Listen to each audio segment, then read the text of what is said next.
Student, in this lecture we will study the detailed structure of Graafian follicle and also the flow chart which help in the formation of the Graafian follicle. सबसे पहले देखो हम क्या कर रहे हैं, flow chart कर रहे हैं जो ग्राफियन फॉलिकल को बना रहा है। इसे फॉलिकुलर साइकिल बोलते हैं या ओवरियन साइकिल बोलते हैं। देखो सबसे पहले आपको पता है ओवरी के अंदर क्या होता है, जर्मिनल एपिथेलियम होता है। वो जर्मिनल एपिथेलियम सबसे पहले क्या बनाता है, oogonia। अब ये oogonia प्रीवियस लेक्चर में बताए थे क्या है, फिल्टर होके कहाँ आ जाते हैं, स्ट्रोमा में। तो पहले वो एग ट्यूब बनाते हैं, फिर एग नेस्ट बनाते हैं, फिर ये oogonia प्राइमरी oocyte में क्या हो जाते हैं, कन्वर्ट। अब देखो प्राइमरी oocyte सबसे पहले क्या था फ्लो में आपका, oogonia किसमें कन्वर्ट हुआ, प्राइमरी oocyte में, और प्राइमरी oocyte किसमें कन्वर्ट हुआ, प्राइमरी फॉलिकल में। अब देखो ये प्राइमरी फॉलिकल है, इससे बनने से पहले एक क्या बनता है, प्राइमोडियल फॉलिकल बनता है। प्राइमोडियल में अर्ली, ये फॉलिकल में क्या होता है, एक प्राइमरी oocyte होता है। This is the primary oocyte। ये अपने आप को सराउंड करता है फॉलिकुलर सेल से। ये फॉलिकुलर सेल्स पहले फ्लैट होती है, क्या होती है, फ्लैट। किसमें, प्राइमोडियल सेल्स में। कैसी है फॉलिकुलर सेल, फ्लैट है। जब ये फ्लैट है तो इसे प्राइमोडियल फॉलिकल बोलते हैं। प्राइमोडियल फॉलिकल के अंदर क्या है, आपका प्राइमरी oocyte प्रोफेज स्टेज में रहता है। प्रोफेज आपको पता है अर्ली स्टेज है, you have studied in the class 11। जब एम्ब्रियो स्टेज होती है उस केस के अंदर ये प्राइमरी फॉलिकल्स कितनी होती है, 7 मिलियन, और बर्थ के टाइम में कितनी होती है, 4 लाख। आपको पहले ही बताया था आफ्टर बर्थ कोई भी oogonia नहीं बनते। जितने भी oogonia बनते हैं वो डेवलपमेंटल स्टेजेज में बनते हैं, IUL इंट्रा यूट्राइन लाइफ में, और कब, 5th मंथ ऑफ प्रेगनेंसी। और जब वो 5th month of pregnancy embryonic stage है तो 7 मिलियन है। जैसे ही बर्थ हो गया तो ये फॉलिकल कम हो गई, कितनी, 4 लाख। अब ये प्राइमोडियल फॉलिकल की जो ये सेल है, कौन सी, जो फ्लैट है, ये अपने आप को कन्वर्ट कर लेती है किस टाइप ऑफ सेल के अंदर, कोलुमनर सेल्स में। अब इसने इन सेल्स को कैसा बना दिया, कॉलम लाइक सेल बना दिया। ये ऐसी सेल बन गई, ठीक है। जब इसके अंदर ये कॉलम लाइक सेल्स बन गई, फ्लैट सेल किस में कन्वर्ट होगी, कोलुमनर सेल में। तो इस केस के अंदर प्राइमोडिया कन्वर्ट हो गया किसमें, प्राइमरी फॉलिकल में। प्राइमरी फॉलिकल में ये क्या है, प्राइमरी oocyte, ठीक है। इसको हमने क्या नाम दिया, प्राइमरी फॉलिकल, और ये क्या है, प्राइमोडियल फॉलिकल, ठीक है। तो इस केस में जैसे ही प्राइमरी फॉलिकल बनी, वो अभी तक कौन सी स्टेज पे है, प्रोफेज में। जैसे ही प्यूबर्टी स्टेज पे गए, ये प्यूबर्टी स्टेज कैसी है, बड़ी है, 13 इयर्स तक। जो 4 लाख नंबर है वो रिड्यूस होके दोनों ओवरी में कितना रह गया, 60 से 80,000। अब ये जो चेंजेज आ रहे हैं वो मेंस्ट्रुएशन साइकिल में आते हैं, किसके, फीमेल के। इसमें जब ईच मेंस्ट्रुएशन साइकिल में 6 से 10 प्राइमरी फॉलिकल अब अपने आप को कन्वर्ट करती है किसमें, सेकेंडरी फॉलिकल में। इसमें से ये किसकी वजह से एक्टिव होते हैं, FSH हार्मोन, जो कौन रिलीज करती है, एंटीरियर लोब ऑफ पिट्यूटरी। और इसकी वजह से जब ये मैच्योर होगी सेकेंडरी फॉलिकल में, सारी मैच्योर नहीं हुई, सिर्फ कितनी हो रही है, 1 से 2 हो रही है। यहाँ पे भी प्राइमरी oocyte है, अभी तक कौन सी स्टेज में, प्रोफेज में। यहाँ तक प्रोफेज ही चल रही है, यानी कि अभी सेल मेटा एना इनको इसने कंप्लीट नहीं किया। जैसे ही ये प्राइमरी फॉलिकल कन्वर्ट हो जाती है सेकेंडरी में, सेकेंडरी से किसमें कन्वर्ट होती है, टर्शरी में। टर्शरी में सेकेंडरी से सिर्फ आपकी जो बनती है टर्शरी, वो 1 इन नंबर हो सकती है, ये आपकी 1, यानी पहले 6 से 10 लगी प्राइमरी फॉलिकल, ये सेकेंडरी में कन्वर्ट हुई तो 1 से 2 नंबर में है, और टर्शरी में तो 1 ही रह गई। इसी को ही हम क्या बोलते हैं, मैच्योर ग्राफियन फॉलिकल बोल देते हैं। यहाँ पे आने के बाद जो प्राइमरी oocyte है अपने फर्स्ट मेयोटिक डिवीजन को कंप्लीट कर देता है। जब ये फर्स्ट मेयोटिक डिवीजन कंप्लीट करता है तो ये डिवीजन आपको पता है कैसा होता है, रिडक्शनल होता है। रिडक्शनल है तो इसमें 2 एंड कन्वर्ट हो गया किसके अंदर, एंड में। तो ये मियोसिस कौन सी हो गई, 1 हो गई। तो इसमें एक इसने बड़ी सेल बनाई सेकेंडरी oocyte और एक क्या बनाई, पोलर बॉडी। पोलर बॉडी क्या होती है, स्मॉल बॉडी जो होती है जिसमें साइटोप्लाज्म कम होता है।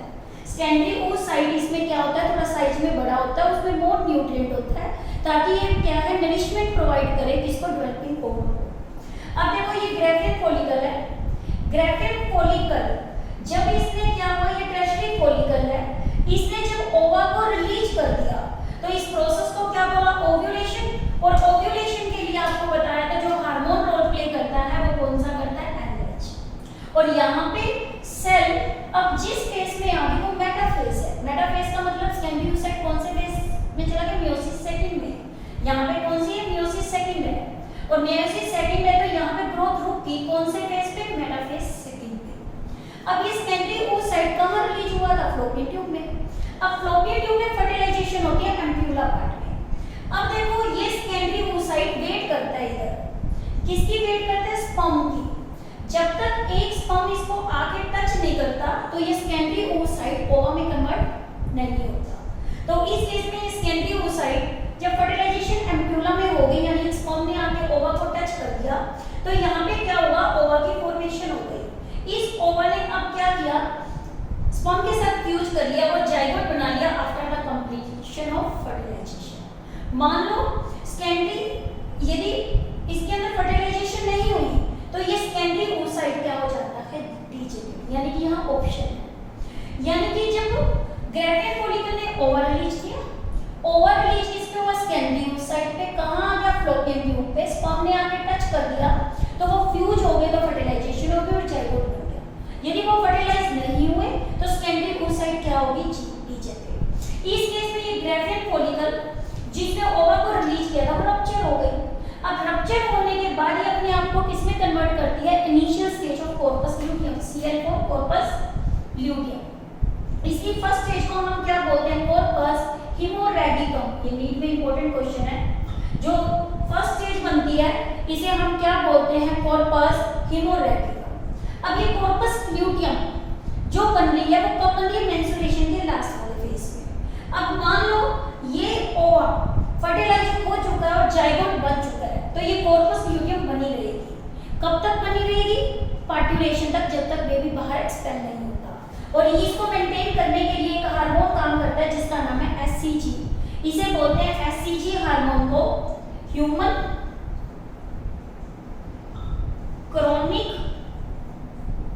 गोनेडोट्रोपिन। ये प्रेगनेंसी हार्मोन है। सबसे पहले फीमेल में प्रेगनेंसी होती है, जब हम स्ट्रिप से चेक करते हैं तो इस हार्मोन को यूरिन में चेक करते हैं। तो ये टेस्ट के लिए यूज किया जाता है, किसके लिए, टेस्ट फॉर प्रेगनेंसी, और किसके अंदर, यूरिन में। और ये स्टेबल रहेगी 9 मंथ तक, फिर बेबी बाहर एक्सपेल हो जाएगा, फिर ये अपने आप को क्या कर लेती है, मेंस्ट्रुएशन साइकिल, फिर आफ्टर डिलीवरी और बेबी स्टार्ट हो जाता है। मान लो उसी टाइम में ये ओवा फर्टिलाइज नहीं हुआ, सेकेंडरी oocyte इसमें क्या हो गया, डीजेनरेट हो गया, तो ये कॉर्पस ल्यूटियम भी क्या हो जाती है, डीजेनरेट, और ये अपने आप को कन्वर्ट कर लेती है डीजेनरेटेड कॉर्पस ल्यूटियम यानी कॉर्पस एल्बिकम, जिसको पहले भी बताया था क्या बोलते हैं, वाइट बॉडीज। ये हमारा फ्लो चार्ट है जो क्या है, ओवरियन साइकिल है, जिसमें कैसे ओवरी की क्या होती है, formation. Now this is the diagram of the mature Graafian follicle. ये क्वेश्चन इंपॉर्टेंट है सब्जेक्टिव व्यू में भी, 2 से 3 मार्क्स की इसकी क्या रहती है, वेटेज रहती है। सबसे पहले देखो कि जो Graafian follicle rounded in shape नजर आ रही है, बाहर भी इसके कवर है जिसे क्या बोलते हैं, थीका। थीका 2 टाइप के, एक थीका एक्सटर्ना है और एक थीका इंटरना। इस ग्राफियन फॉलिकल के अंदर जो ये थीका एक्सटर्ना और थीका इंटरना बनाया वो किसने बनाया, सेकेंडरी फॉलिकल ने। प्राइमरी और सेकेंडरी फॉलिकल में यही तो डिफरेंस है, प्राइमरी फॉलिकल में एक लेयर ऑफ ग्रेन्युलोसा की होती है और जब आपकी सेकेंडरी फॉलिकल है उसमें मैनी लेयर्स है और थीका सेल्स है, न्यू थीका। ये न्यू थीका डिफरेंशिएट होकर थीका एक्सटर्ना बनाती है और थीका क्या बनाती है, इंटरना। आउटर एक्सटर्ना इनर की तरफ जाए तो फिर इसमें कौन सी मेम्ब्रेन है, बेसमेंट मेम्ब्रेन। अब देखो इसके अंदर की तरफ आपको बहुत सारी सेल नजर आ रही है। जब प्राइमरी oocyte को बस single layer of cell like करती है उसे फॉलिकुलर सेल बोलते हैं, और जब बहुत सारी सेल लाइक करती है उसे क्या बोलते हैं, ग्रेन्युलोसा सेल। देखो ये प्राइमरी oocyte है, इसको जब single layer of cells round करती है तो इसे हम क्या बोलते हैं, फॉलिक्यूलर सेल। और जब इसको बहुत सारी सारी लेयर ऑफ सराउंड करने लग जाती है तो ये कन्वर्ट होकर किसमें हो जाती है, ग्रेन्युलोसा लेयर में। और यहाँ पे आप देखो मेम्ब्रेन ग्रेन्युलोसा है बेसमेंट के इनर की तरफ, तो यानी ये फॉलिक्यूलर सेल्स है जो मैनी लेयर्स में हो गई, तो इसको मेम्ब्रेन क्या नाम दे दिया, ग्रेन्युलोसा। अब देखो इस स्कैंडियोसाइट के अंदर जो सेंट्रली प्लेस्ड है वो क्या है, स्कैंडियोसाइट। स्कैंडियोसाइट के बाहर आपको एक हार्ड लेयर नजर आ रही है जिसे क्या बोलते हैं, जोना पेलुसिडा। और जोना पेलुसिडा के बाहर जो बहुत सारी आपको लेयर्स नजर आ रही हैं इन्हें क्या बोलते हैं, ग्रेन्युलोसा सेल। क्या बोलते हैं, कुछ ग्रेन्युलोसा सेल के अंदर क्या प्रेजेंट है, मास ऑफ सेल्स है। ये मास ऑफ सेल्स प्रोजेक्ट कर रही है किसमें, एंट्रम में, और ये सपोर्ट किसको कर रही है, स्कैंडियोसाइट को। इसे बोलते हैं क्यूमुलस ओफेरिकस या इसे ओवरिकम बोलते हैं। क्या बताया आपको कि जोना पेलुसिडा जो मेम्ब्रेन है ये किसको सराउंड कर रही है, स्कैंडियोसाइट को। फिर बताया इसको बाहर जो सराउंड कर रही है वो कौन सी लेयर थी, ग्रेन्युलोसा। अब कुछ सेल्स ऐसी हैं जिसे हम क्या बोलते हैं, फॉलिक्यूलर सेल्स। कुछ फॉलिक्यूलर सेल्स प्रोजेक्ट हो जाती है किसके अंदर, एंट्रम में, और एंट्रम में हो रही है प्रोजेक्ट और सपोर्ट किसको कर रही है, स्कैंडियोसाइट को। तो इसे हम क्या बोलते हैं, cumulus oophorus. What is the cumulus oophorus? These are the masses,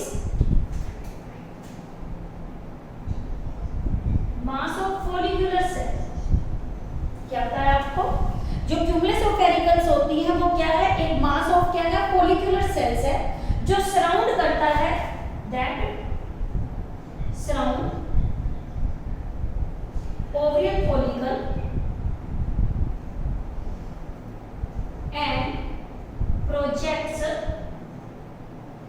into antrum. ठीक है, और ये सपोर्ट किसको कर रहा है, स्कैंडियोसाइट को। इसे क्यूमुलस हम क्या बोलते हैं, ओफेरिकस। और ये फॉर्म कौन कर रहा है इसको, फॉलिक्यूलर सेल या ग्रेन्युलोसा सेल। अब देखो इसके अंदर कैविटी है, जो कैविटी की पोजीशन है वो कैसी होती है, इसेंट्रिक है। क्या है, इसेंट्रिक। इसेंट्रिक का मीनिंग क्या है, ये कहाँ है, ऑन वन साइड है, और इसके अंदर क्या प्रेजेंट होता है, फ्लूइड प्रेजेंट होता है। क्या है इसके अंदर, फ्लूइड। और इस फ्लूइड को हम या तो फॉलिक्यूलर फ्लूइड बोलते हैं, फ्लूइड को क्या बोलते हैं, फॉलिक्यूलर फ्लूइड, या इसे बोलते हैं लिक्विड। ठीक है, फॉलिकल। जैसे क्या है, ये ओवरी से बहुत सारे ओवा को अपने अंदर, ओवरी से बहुत सारे फ्लूइड को अपने अंदर क्या कर लेते हैं, इंट्रोड्यूस कैविटी के अंदर, और ये फर्दर नरिशमेंट में हेल्प करता है किसके, स्कैंडियोसाइट के। अब देखो जो क्या है, फ्लूइड का नाम आपको बताया, वो फ्लूइड का नाम आपको कौन सा बताया, लिक्विड फॉलिकल, और या इसे क्या बोला, फॉलिक्यूलर क्या बोलते हैं हम, फ्लूइड बोलते हैं। ठीक है, लिक्विड फॉलिक्यूली, या इसे क्या बोलते हैं, फॉलिक्यूलर फ्लूइड बोलते हैं, और जो नरिशमेंट ऑफ स्कैंडियोसाइट में क्या करता है, रोल प्ले। अब देखो कोई भी ओवा है, ओवा में सबसे पहले मेम्ब्रेन कौन सी होती है, जोना पेलुसिडा, और जोना पेलुसिडा को हम बोलते हैं प्राइमरी मेम्ब्रेन।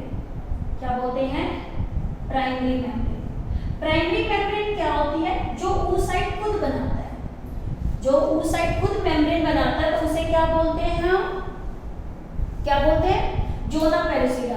जोना पेलुसिडा की जो फॉर्मेशन होती है वो किसके बीच में होती है, फॉलिक्यूलर सेल्स और किसके बीच में, प्राइमरी oocyte के बीच में। सेकंड जो मेम्ब्रेन होती है उसे क्या बोलते हैं, कोर्ना रेडिएटा, और कोर्ना रेडिएटा को बनाने का काम जो करती है वो कौन करती है, ग्रेन्युलोसा सेल रेडिएटा, और इनको बनाने का काम कौन करती है, ग्रेन्युलोसा।